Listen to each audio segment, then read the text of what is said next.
to train them both. But if you're training, like I said, lifting weights and doing a long run or doing giant circuits of movement, you're wasting your time. And I'm telling you, because you're just confusing your muscles. I'm sure I've already confused you in this muscle or in this video, and that's because I'm confused. Why would you do both of those in one workout? Because capillary density, think about that as like the more capillaries, which are veins that run into your muscle and bring them oxygen and nutrients and blood flow, the more of those you have, the better you are at this, okay? Because when you're doing endurance type activity, you need oxygen to the muscle, okay? When you're doing hypertrophy training or weightlifting, you don't really need that much oxygen. It's an anaerobic activity, okay? So you can already see that for the muscle to optimally perform either task, it requires two different things. The bigger my muscle gets, in this picture here, in picture A, the bigger my muscle gets, the less capillary density I have. Look, you can see here, here's 4 capillaries I drew out, little veins on my muscle, okay, that's like my bicep, okay, I've got the little veins.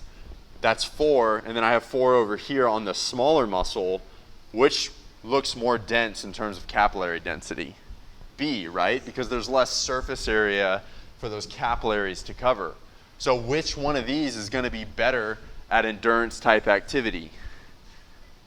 B, right? Because I have more capillaries per surface area of muscle tissue, okay? Muscles are the ones performing the work, okay?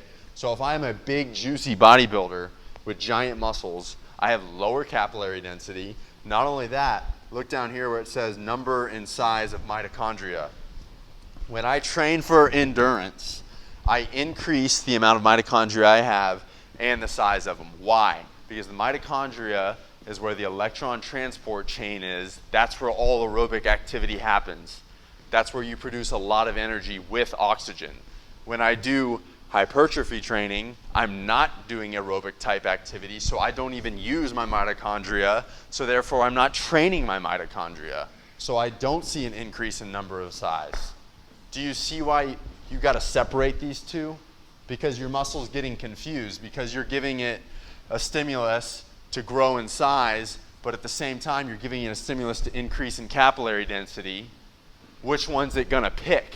That's why ATP kinase and that's why mTOR signaling interfere, and you don't get gains and you also don't get more aerobic capacity. You're wasting your freaking time, okay?